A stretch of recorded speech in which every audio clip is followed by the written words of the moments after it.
Welcome back to Northwest Elite Spirit, the channel you come to train your mind, body, and spirit. I'm Coach Brian. If you haven't hit that subscribe button yet, do that now and make sure to ring that notification bell to stay up to date on all of my newest releases. This is Science versus Sorcery from Encounters with the Nagual, Conversations with Carlos Castaneda by Armando Torres from the chapter Validating the Nagual. In the months following our first encounter, my commitments to Carlos stayed on the level of attending his lectures and reading his books. But it did not take long before the magic of his teachings began to attract me with a force of its own. The situation confronted me with a choice, which I suppose presents itself to every apprentice of Nagualism. On the one hand, I could analyze the strange ideas of sorcerers in the light of academic knowledge and assimilate only what I could understand and verify.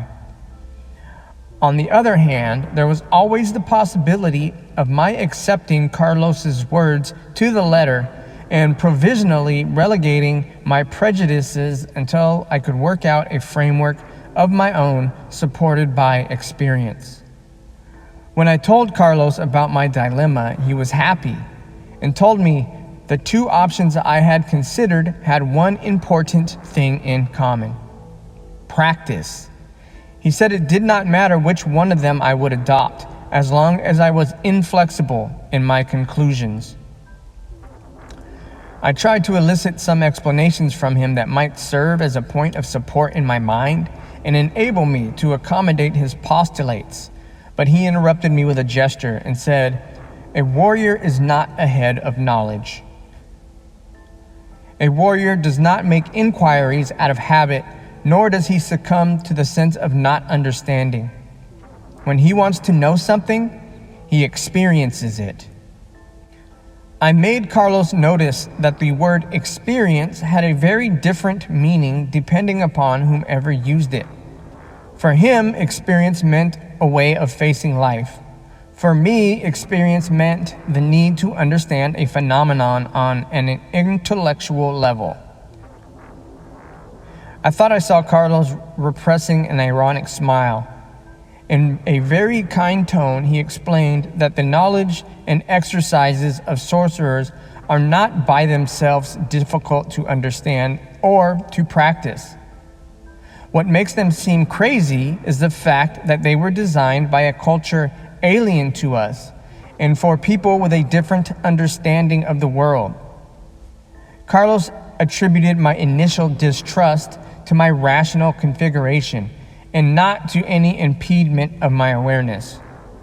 He added that modern science has not been able to penetrate the Toltec knowledge because modern science has no appropriate methodology, not because the principles of sorcerers and scientists are intrinsically incompatible.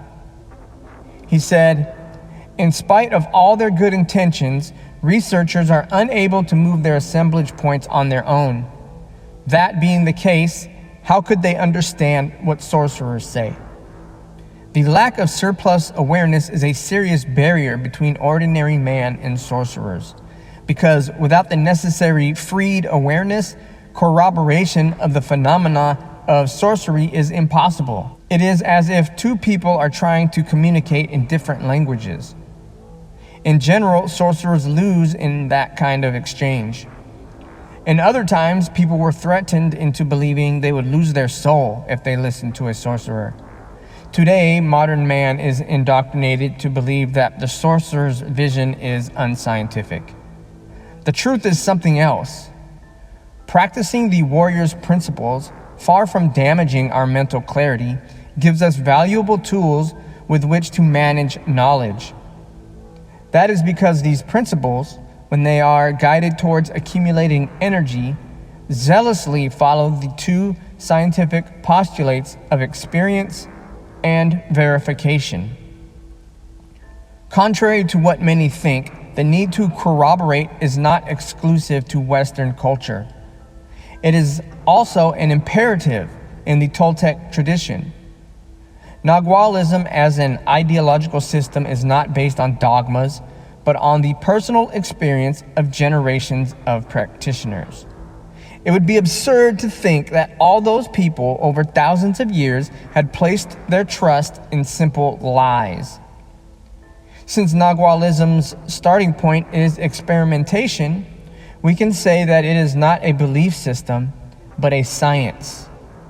This statement was too much for me. Certain topics in Carlos's teachings had an undeniable practical value. For example, his constant advice to control self-importance and his advice to acquire a clear vision of the privilege of living in this instant, and his advice to adopt the strategic principles of the warrior's way. However, other points of his conversations went beyond my capacity to understand. I simply could not accept that in a parallel space in this world, a universe of laws exists that has nothing to do with our daily logic, populated by conscious entities that my senses could not perceive. From the expression on my face, Carlos no doubt realized that I did not entirely agree with what he had said, because he added, "For you, to corroborate is to explain, while for sorcerers, to corroborate is to witness indescribable things without subterfuge or mental tricks.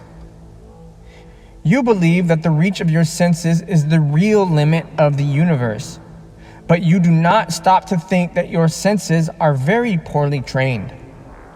I'm not inviting you to believe, but to see.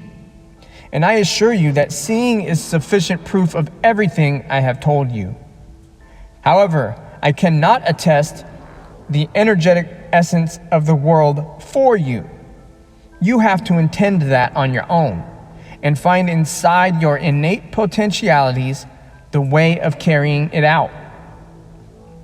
What differentiates a contemporary scientist from a seer is that for the seer, what is at stake is his own life, while for the scientist, the only thing he stands to lose if something goes wrong in his investigations is his time. Both methods are equally rigorous, but are different. A sorcerer cannot be satisfied if he cannot verify for himself the stories he has been told. Just as there are degrees and levels of scientific instruction, the sorcery apprentice soon discovers that there are certain very defined stages in the increase of his perception. A sorcerer will not rest until he reaches them or perishes in the attempt. So as a method of investigation, Nagualism is totally reliable. My instructor showed me that the mark of the new seers is their capacity to synthesize. They are abstract sorcerers. Carlos put great emphasis on the term abstract, accentuating each syllable. He continued saying, in fact, sorcerers' focus is more rigorous than the focus of science, because seers are involved in an enterprise of a colossal magnitude which men of science do not even dare to formulate. The enterprise is the verification of our interpretation concerning the consensual reality in which we live. With that as a starting point, you can see how sorcerer is the best ally of formal thought. Someday it will be possible to break the ice, and science will discover that it shares a great vocation with Nagualism, a passion for truth. Then both modalities of investigation will shake hands and cease being antagonistic points of view. They will fuse into one intent to penetrate the mystery. While we said goodbye, I remarked to Carlos that his statements were on the opposite extreme of the view that most people have on the topic of sorcery. He shrugged, as if to say, "And what does that matter?"